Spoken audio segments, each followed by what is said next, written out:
انسان صرف اپنی نیکی کے بلبوتے پر جنت میں چلا جائے گا، یہ نہیں ہو سکتا جب تک کہ اپنی اولاد اور اپنے ماتحتوں کے بارے میں فکر مند نہ ہو۔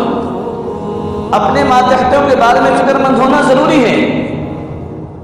اب میں ایک مفتی ہوں، میں ایک عالم ہوں، میں ایک حافظ ہوں، میں ایک امام ہوں، اور اگر میرے گھر کے بچے، میری آل و اولاد اور میرے ماتحت جو ہیں، اگر ہم نے ان کی فکر نہ کی تو دوست بزرگوں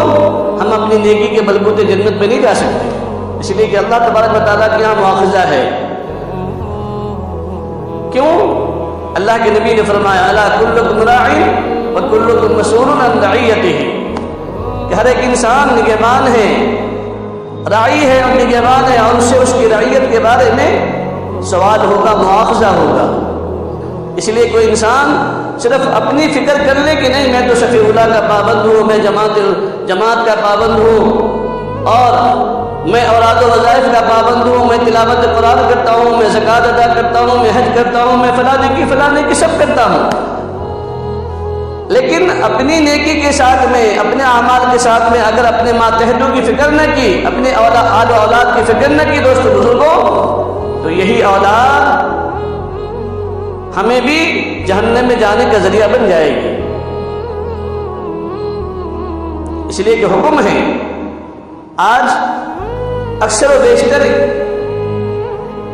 ہر گھر کا ذمہ دار مطمئن اس بات پر ہے کہ نہیں میں نے تو بچے کو کہا چل نماز کے لیے،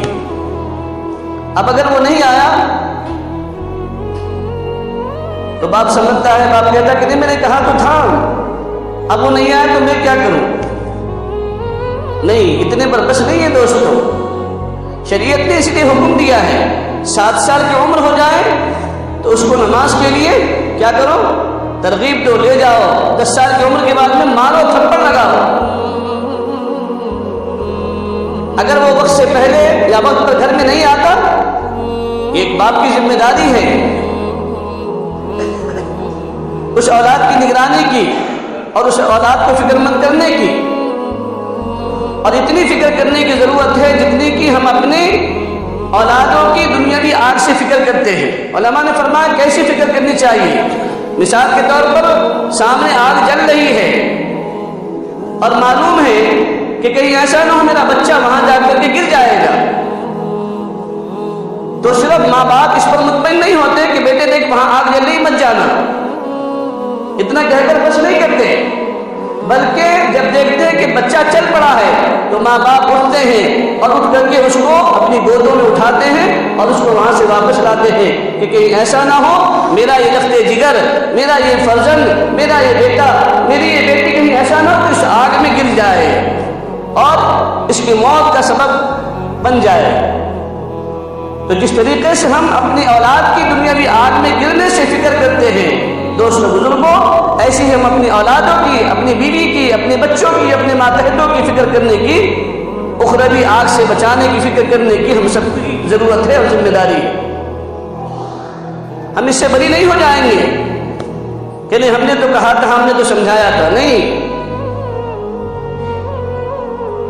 ایک بار نہیں بار بار کہنا ہے، ترغیب بھی دینا ہے، تاکید بھی کرنا ہے۔ بی بی نماز نہیں پڑھتی، آپ کا حق ہے، آپ اس سے ناراض ہو جائیے، کہیے کہ جب تک کہ تو نماز ادا نہیں کرے گی میں تیرے ہاتھ کا کھانا نہیں کھاؤں گا، کہ اس لیے کہ بے نمازی کے ہاتھ کے کھانے میں برکت بھی نہیں ہوتی۔ حضرت خواجہ باقی باللہ علیہ رحمہ فرمایا کرتے تھے کہ جس کا دل غافل ہو، جو بے نمازی ہو، میں اس کے ہاتھ کا کھانا نہیں کھاتا، کیوں؟ اس لیے کہ جب اس کا ہاتھ کا کھانا کھاؤں گا تو دل میں ظلمت، اندھیرا پیدا کرے گا۔ کیا آج کل کا شوہر اپنی بیویوں کو اس بات پر متنبہ کرتا ہے؟ اگر کھانے میں نمک زیادہ ہو گیا اس کے لیے ڈانٹے گا، اس کے لیے طلاق دے دے گا، ماں کی خدمت اگر نہیں کیا اس کے لیے لڑائی کر لے گا بیٹا۔ لیکن بیوی اگر نماز نہیں پڑھتی، بیٹا اگر نماز نہیں پڑھتا، امی اگر نماز نہیں پڑھتی تو اس بیٹے پر اس کا کوئی افسوس نہیں ہوتا، اس بیٹے کو یا اس شوہر کو نہیں ہونا چاہیے، یہ ذمہ داری ہے۔ اور یہ ساری چیزیں دوستوں بزرگ بہت آسان ہیں، لیکن کب آسان ہوگی؟ جب ہم محبت اور شفقت کے ساتھ میں ان کو سمجھائیں گے، ان کو آخرت کی آگ کی فکر مند ان کو کریں گے، اور آخرت کی آگ کی، جہنم میں جلنے کی ان کو توجہ دلائیں گے کہ دیکھو بیٹا، دنیا کی ایک چنگاری اگر تمہیں لگ جاتی ہے تو کتنی تکلیف ہوتی ہے بیٹے، جب تم دنیا کی آگ کو برداشت نہیں کر سکتے، جہنم کی اس آگ کو کیسے برداشت کرو گے جس جہنم کی آگ کے بارے میں آقا رضا صلی اللہ علیہ وسلم نے فرمایا کہ اس جہنم کی آگ کی ایک چنگاری اگر دنیا کی کسی زمین پر گر پڑے تو قیامت کی صبح تک اس زمین پر ہریالی